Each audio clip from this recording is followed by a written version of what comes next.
자, 여러분 반갑습니다. 지금부터 열전달 15주차 네 번째 강의를 시작하겠습니다. 우리가 지금 8장을 하고 있어요. 8장에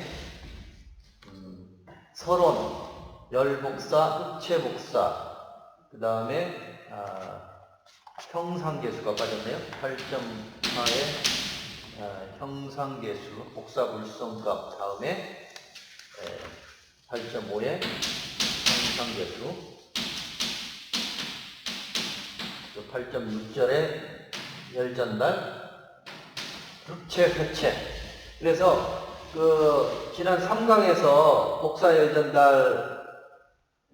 열전달률을 구한다. 열전달률 Q-를 구한다.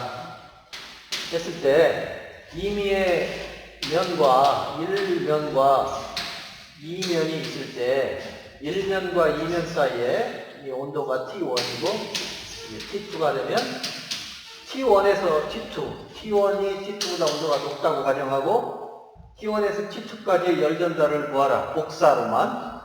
복사 열전달을 구하라 그러면 어떻게 한다고 했죠? 이미 1장에서 서론에서 에필론, 시그마, A에 T1에 4승 빼기 T2에 4승 이렇게 구한다고 했어요.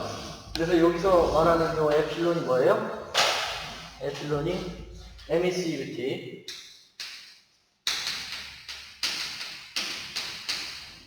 방사율이라고 했죠? 방사율. 어느 표면이 그 표면의 온도의 사승에 비례한 에너지를 모든 방향으로 방사하는데, 뿜어내는데, 그 뿜어내는 율이 맥시멈이면 100%니까 1이에요. 그래서 에필론이 만약에 1이면 이건 아주 이상적인 표면이다. 효율 100%짜리 방사니까 그런 경우를 우리가 뭐라고 부르냐면 흑체라고 불러요. 흑체. 블랙바디. 그런데 실제로는 에필론이 1보다는 작겠죠. 0보다는 크고 1보다는 작을 텐데 이게 실제 값이에요. 예를 들어 우리 피부 같은 경우는 한 0.95쯤 됩니다. 방사율. 우리 1장 책 1장의 앞부분에 1장에서도 잠시 다뤘던 부분들이 있어요. 1장을 다시 돌아가 보면 1장에 열전달 메커니즘, 전도대리 복사를 간단하게 설명할 때에 그때 복사 부분이 있었어요. 복사 부분을 다시 한번 가서 보시면은 12페이지 나와 있는데 12페이지에 300켈빈에서의 물질의 방사율을 해서 예를 들어 휴먼 스킨 0.95 이게 1 대신 0.5를 쓰는 거죠. 사람 몸과 다른 면하고 계산할 때. 그 다음에 이제 워터, 물 표면에서의 그 복사를 계산한다 할 때 그때 그 에미시비티는 0.96 베지테이션 식물 0.92에서 0.96 거의 0.9를 넘는데 간혹 아주 작은 게 있어. 거기 보면은 7. 그 다음에 폴리시 카퍼, 폴리시 골드, 폴리시 실버, 폴리시 스테인리스 스틸 이런 거 뭐냐면 다 어떤 금속 표면을 연마해서 거울처럼 반질반질하게 만드는 거죠. 그것은 다 이제 그 표면에서 방사율이 굉장히 작아요. 그런 특수한 경우를 제외하고는 거의 0.9에서 1 사이가 많습니다. 그래서 이렇게 에필론이 1이 아닌 물체를 흑체라는 말에 대응해서 회체라고 불러요. 회체. 실제 그 색깔이 회색이라는 뜻이 아니에요. 이것도 그 색깔이 검다는 뜻이 아니야. 그냥 일반적으로 우리가 그 검은 색깔은 태양열을 잘 흡수하고 또 표면에서 열을 잘 방사하니까 이제 그런 그 느낌으로 이름을 지은 것 같기는 한데 색깔하고 아무 상관없어요. 색깔하고 아무 원래 상관없는 내용이에요. 색이라는 것도 이게 불분명한 거잖아요.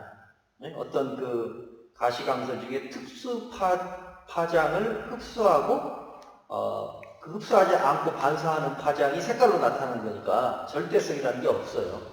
그래서 어쨌든 에필론이 1이면 흑체, 1이 아니면 회체 이렇게 보시면 되겠어요. 그래서 우리는 거의 다 지금 엡실론 1이 아닌 경우를 많이 다루니까 일반적인 물체의 표면은 패치라고 가정하고 엡실론은 일정하지만 1보다는 작은 값을 쓰죠. 여기 사람 표면에서 광사를 계산할 때는 0.95 정도를 쓴다. 유독 엡실론이 굉장히 작은 것은 알루미늄 포일처럼 반질반질하고 이렇게 거울처럼 생겨 있는 거, 그건 굉장히 작은 값, 뭐 0.01이라든가 굉장히 작은 값을 쓰는 것은 극히 일부고, 대부분의 이제 그런 것이 아닌 일반적인 자연 상태의 물체는 거의 1에 가깝다, 이렇게 생각하시면 되고. 그 다음에 여기 시그마는 뭐였죠? 이건 상수였지, 상수. 이 식을 개발한, 오리지널 식을 개발한 사람이 스테판과 볼츠만이라고 해서, 스테판 볼츠만,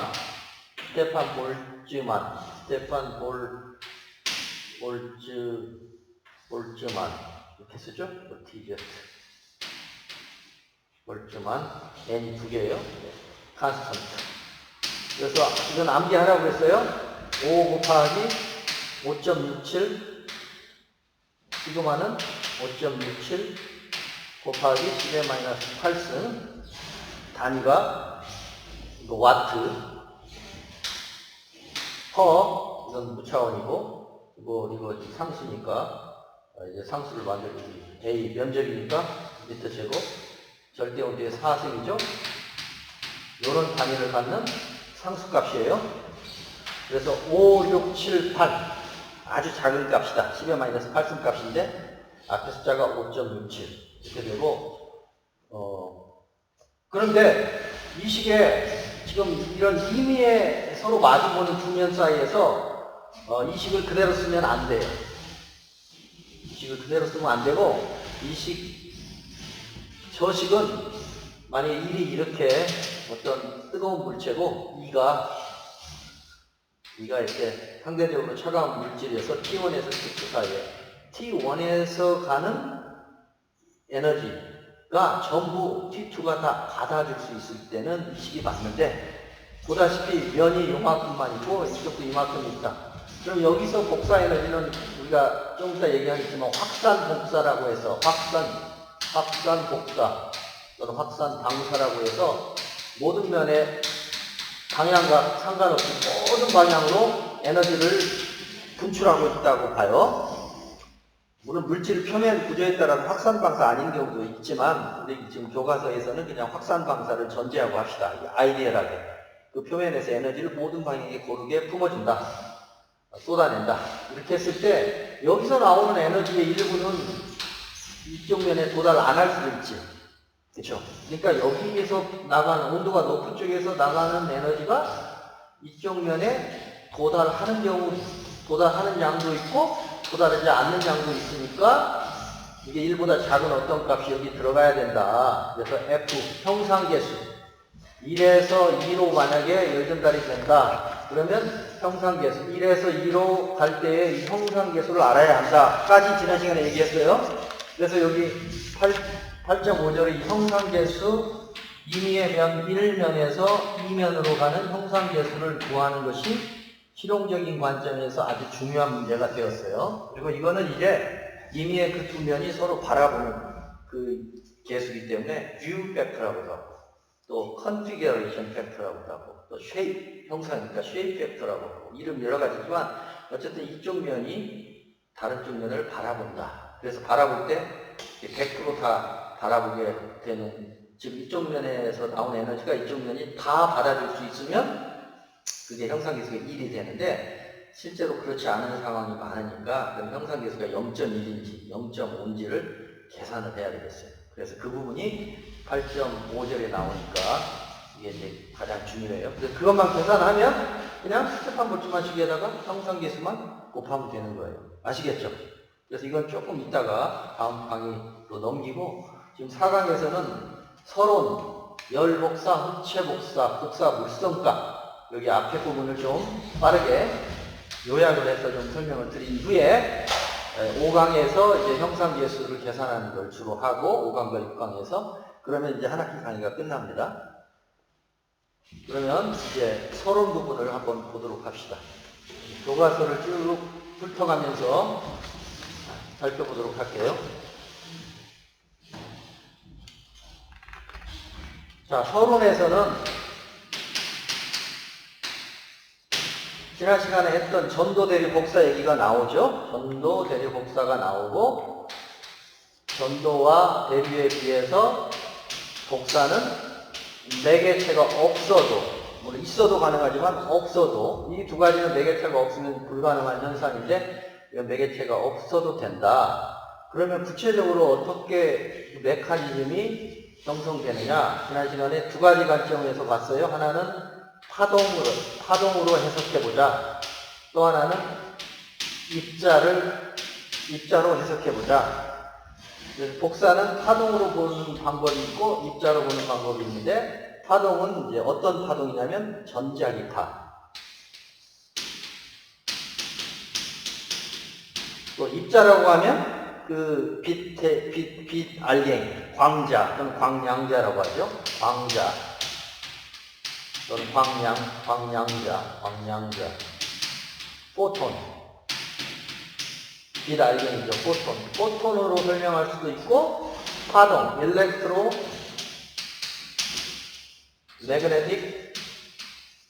매그네틱 웨이브로도 설명할 수 있겠다. 그리고 이 입자로 보는 것은 태양에서 복사 에너지가 지구까지 오는 것은, 여기에 진공인내에도 불구하고 올 수 있는 것은 에너지를 가지고 있는 입자가 직접 날아오기 때문이다 라고 설명하는 방식이고, 파동으로 보는 것은 이 에너지가 이 일종의 전자기파를 타고 에너지가 파를 타고 온다, 이렇게 설명하는 입장이에요. 지금도 빛은 입자성과 파동성 두 가지 다 가지고 있죠. 그래서 이게 빛의 이중성이라고 해요.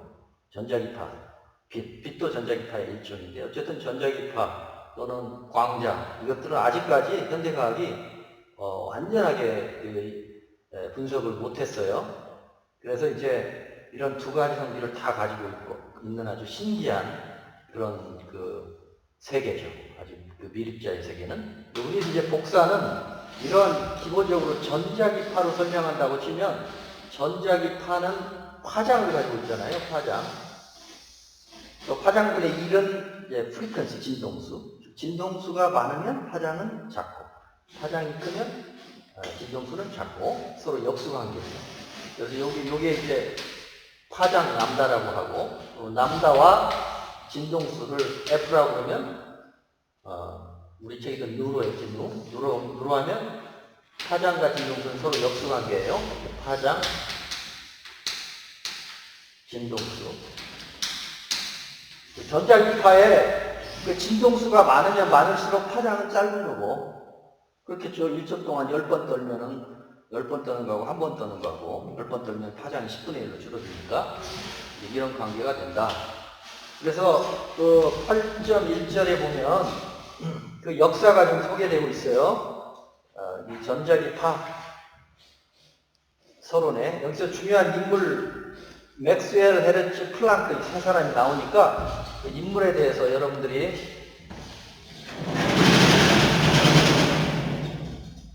맥스웰이 있고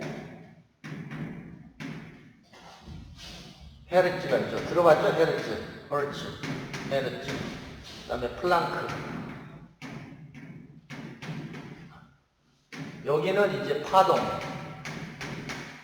플랑크는 입자 관점에서 전자기파를 논하는 사람이에요. 그래서 이 파동은 저기 그 맥스웰과 허르츠 이전에 우리 책에는 안 나오는데 더 이제 사실상 기여를 많이 하는 사람이 패러데이입니다. 패러데이. 그래서 여러분들 패러데이, 맥스웰, 헤르츠, 플랑크 네 사람은 좀 상식적으로 좀 알아두시고 좀 검색해서 프린트해서 노트에다 좀 꽂아두면 좋겠어요. 나중에 이제 볼 수 있게. 그래서 이 패러데이는 전기와 자기가 통합적이다. 이제 그 이전에는 전기 현상과 자기 현상이 좀 다른 것인 줄 알았어요. 좀 다르잖아요. 자기력은 자석, 전기는 뭔가 이렇게 벼락이 친다 그러면 전기가 흘러가는 건데, 이 현상이 같으리라고 별로 생각을 안 했는데, 이 패러데이나 그 윗 선배들 세대에서 실험을 하다 보니까 어떤 이제 도선에 이 전류가 흘러가는데 그 주변에 자기장이 생기더라. 또는 자석 주변에 자석을 이렇게 흔들어 주니까 거기서 뭔가 전류가 발생하더라. 그러면서 내 표현이 지금 정확하진 않아요. 어쨌든 전기장과 자기장이 상호 영향을 주더라. 이렇게 해서 이제 알고 보니까 이게 전자기장으로, 지금은 전자기력, 전기력, 자기력이 이제 전자기력, 전기장, 자기장이 전자기장으로 통합이 됐어요. 이게 전기력과 자기력이 통합이 됐어요. 그래서 패러데이가 그 역할을 많이 했고, 그걸 이론적으로 뒷받침한 사람이 맥스웰입니다. 그래서 맥스웰 방정식이 있어요. 맥스웰 방정식. 맥스웰 방정식이 전자기 방정식인데, 이 전자기 방정식을 이제 풀어서 이론적으로 오늘날의 그 어마어마한 전기시대, 자기시대를 열었죠. 그 다음에 헤르츠는 실험가예요, 실험가. 그래서 실제로 전자기파를 만들어 본 사람이야. 전자기파 종류가 많이 있어요. 뭐 마이크로파, 라디오파 여러 가지 있는데, 라디오파, 그러니까 마이크로파인가 어떤 기구를 만들어서 실제로 전자기파를 만들었어. 오늘날의 그 뭐 핸드폰의 원리라든가 이런 것들이 사실 이런 분들이 실험한 그 공이 커요. 물론 실제로 그 뒤에 이제 그 우리 일상으로 들어온 것은 테슬라, 에디슨과 테슬라지. 에디슨과 테슬라. 테슬라가 이런 그 전자기파를 가지고 전기도, 오늘날 전기 충전, 무선 전기 충전이나 무선 전파, 통신 이런 것들의 기초가 되는데, 그 선대는 실험으로는 이 헤르츠예요. 그래서 오늘날 그 진동수의 단위가 헤르츠지. 1초에 몇 번 떠느냐, 그게 헤르츠잖아요. 그러니까 플랑크는 이제 입자적 관점에서 이 광자가 이렇게 올 때 이 광자가 에너지를 가지고 온다. 에너지를 가지고 오는데, 에너지라면 에너지는 이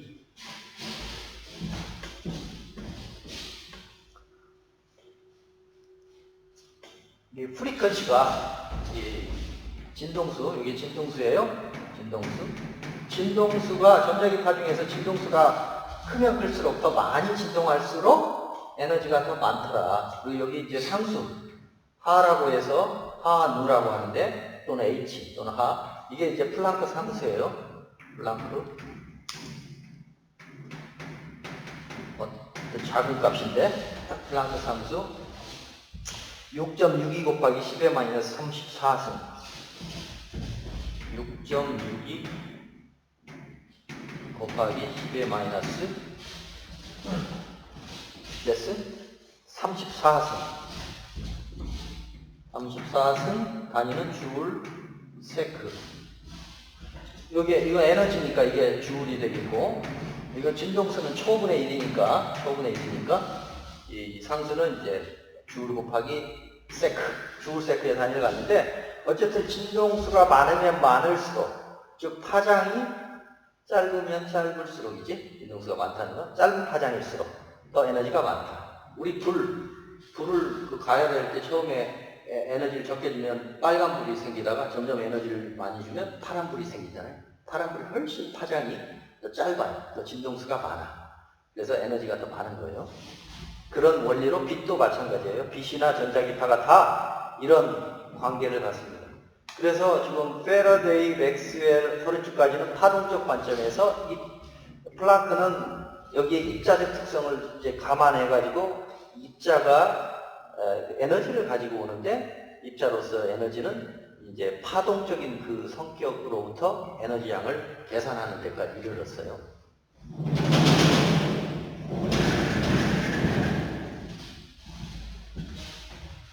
그래서 이 헤르츠에 의하면, 아까 말한 헤르츠에 의하면 그 진동수하고 파장과 진동수를 곱하면 항상 일정한데, 그 일정한 값이 뭐냐면 빛의 속도, 진공에서의 빛의 속도에서 C0라고 불러요. C0.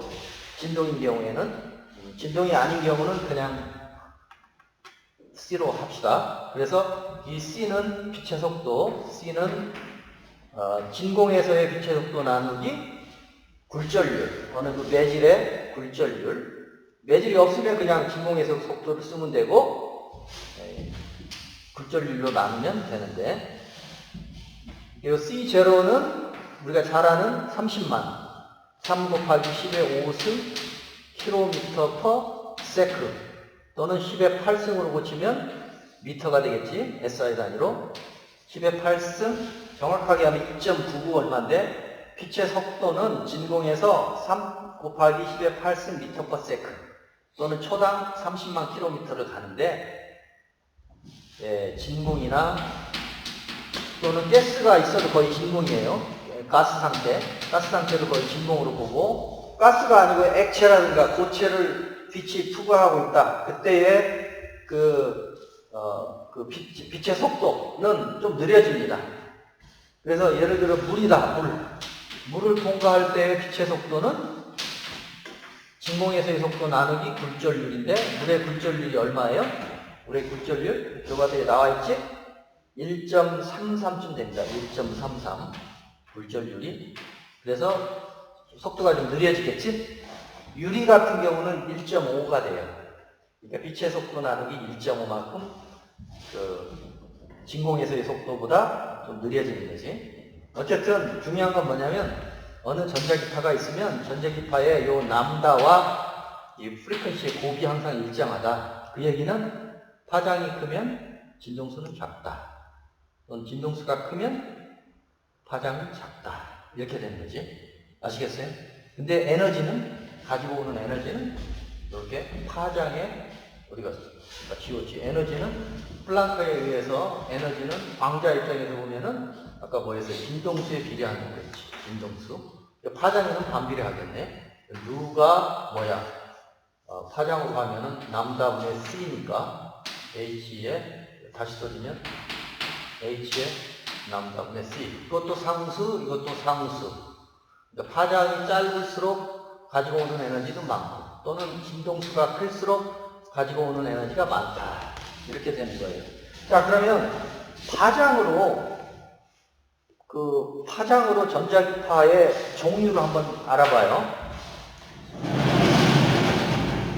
전자기파라고 하는 것은 이런 건데, 이런 어떤 파로 보면은 이런 파인데, 이 파에 여기서부터 한 바퀴 와서 다시 제자리에 오는 거, 그쵸?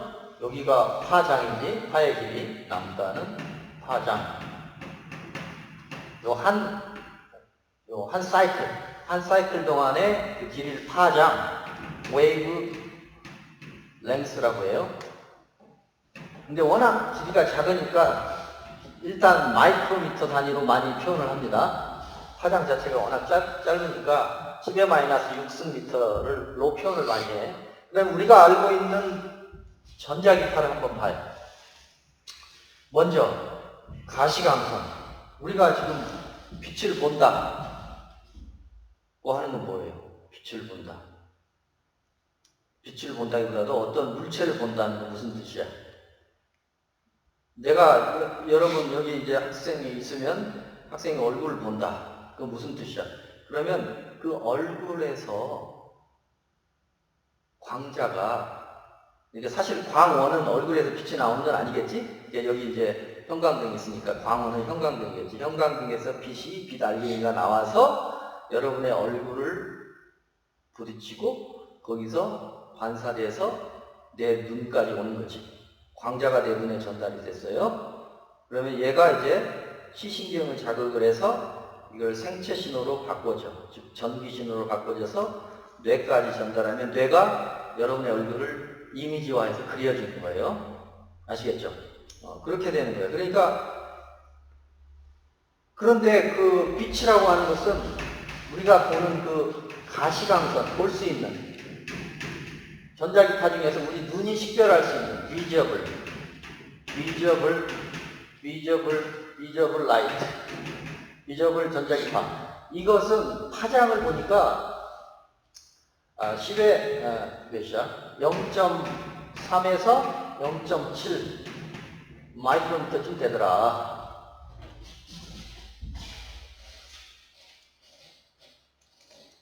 교과서에 지금 그 부분이 370페이지 나와 있어요. 정확하게 하면 0.4에서 0.76 정도 되더라. 가시광선은. 이렇게. 그러니까 이걸 보면 이게 지금 가시광선이라고 해봐요. 이쪽이 남다. 마이크로미터. 그러니까 지금 여기가 1 마이크로미터라고 하면은 1 마이크로미터라고 하면 0.4. 작은 쪽이지. 여기가 0. 여기가 1, 여기가 마이너스, 여기가 0.1이라고 해봐요. 0.1 마이크로. 그럼 0.4에서부터 0.76, 요 정도. 요 정도의 파장대에 해당하는 요 전자기파가 우리 눈에 들어오면 우리는 그걸 빛이라고 한다. 가시광선이라고 한다. 빛. 이거는 가시광선. 알겠어요? 그래서 요걸 스펙트럼으로 좀 분석을 해봤어. 파장이 긴 거에서 짧은 거. 그 긴 쪽이 이게 빛인데, 요 영역대가 빛인데, 이걸, 이런 프리즘이라고 있죠. 프리즘에서 빛을 이렇게 쏴보면 쫙 이렇게 벌어지잖아. 그래서 실험도 해봤을 텐데, 그러면은 그 빛이 백색광이 들어가가지고 빨주노초 파남보가 나오잖아요. 그죠?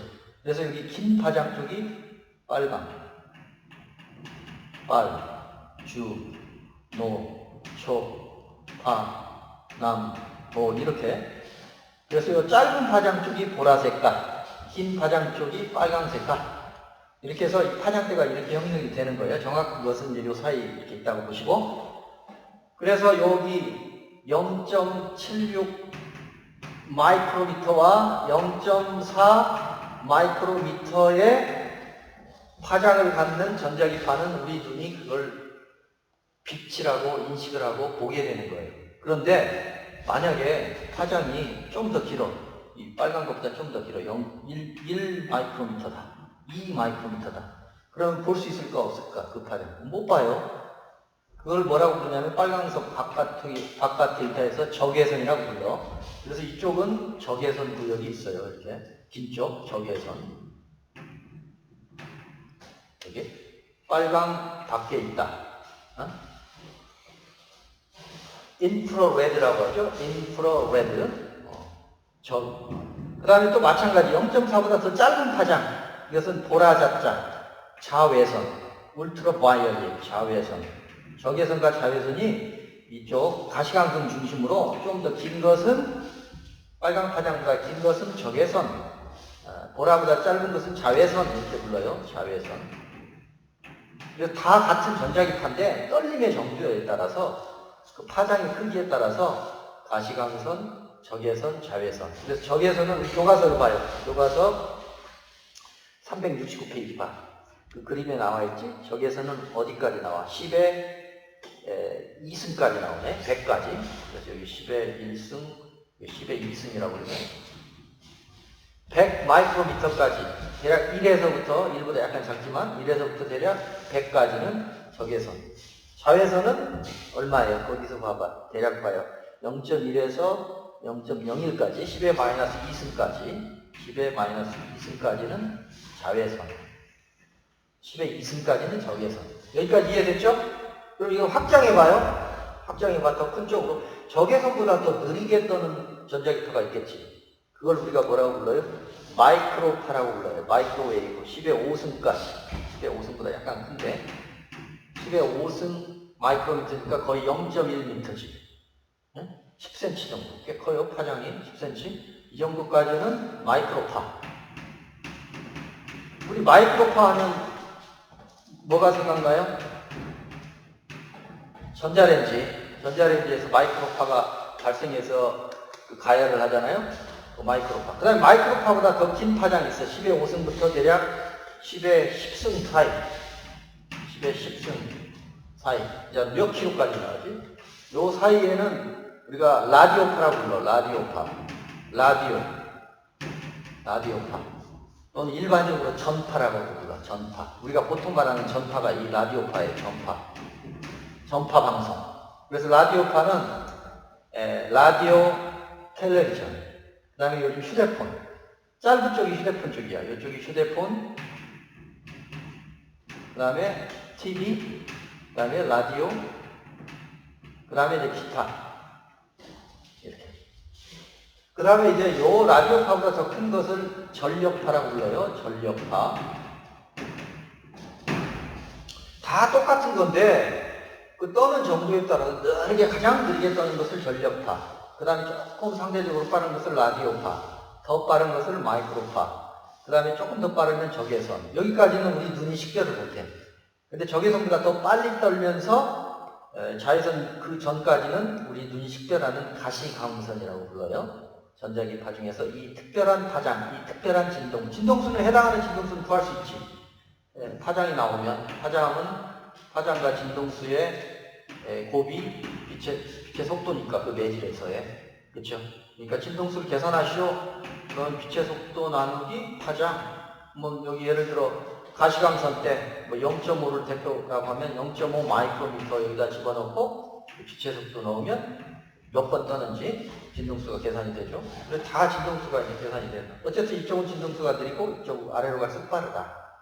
그래서 자외선보다 더 빠른 게 뭐가 있어요? 엑스레이가 있지? 엑스레이, 감마레이, 그 다음에 우주선 등이 있어요. 엑스레이가 10의 마이너스 5승까지. 10의 마이너스 5승까지 엑스레이.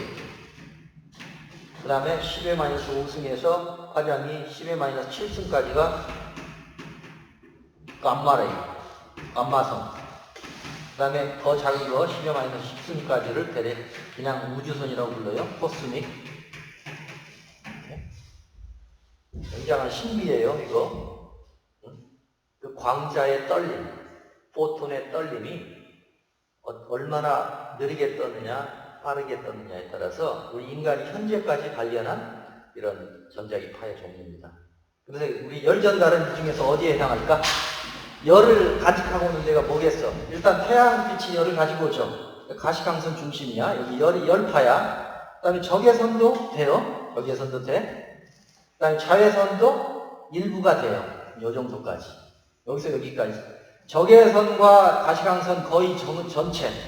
가시광선 100%, 적외선도 거의 100%, 자외선의 일부에서 여기가 열에 해당하는 파에서 열파라고 불러요. 열복사. Thermal Radiation, 열복사. 이 전체는 전자기 복사 또는 전자기파. 그 중에서 열이 담겨올 수 있는 파장대가 열복사. 열복사는 적외선, 가시광선, 그리고 자외선의 일부. 그래서 10의 2, 대략 10의 0.1에서 100까지 사이. 이 정도라고 보시면 돼요. 열파는 열복사 또는 열파. 아시겠죠? 그리고 지금 개발적으로 말씀드렸는데 우리가 복사를 하는 것은 복사 현상은 다 똑같다. 전자기파다. 전자기파가 에너지를 가지고 오는 거다. 그래서 그 에너지가 그 파장이 짧으면 짧을수록 즉 진동수가 많으면 많을수록 에너지를 많이 담고 온다. 특별히 가시광선을 중심으로 보면 가시광선보다 좀 느린 거 적외선, 조금 빠른 거 자외선. 이 세 부류가 우리가 열 전달에서 다루는 그 열을 가지고 오는 열 복사, 서멀 레디에이션 영역에 해당된다. 그 나머지는 열하고는 상관없어요. 그래서 뭐 통신에, 전자통신에 많이 쓰죠. 조금 더 느린 것은 또 뭐 전력 통신에도 쓸 수 있고 또 더 빠른 것들은 엑스레이, 감마레이, 원자력에서 많이 다루죠. 그래서 여기 지금 이 열 복사는 우리 기계과에서 많이 다루고 마이크로파와 라디오파는 전자기과에서 많이 다루고 엑스레이, 감마레이는 원자력과에서 많이 다뤄요. 자기의 응용 파트가 주로 이렇게 되는 거야. 아시겠어요? 그래서 여기까지 네 번째 강의를 했는데 조금 쉬었다가 다섯 번째 강의 때 계속해서 이 복사와 관련된 주요 물성 몇 가지를 좀 배우도록 하겠습니다. 수고하셨습니다.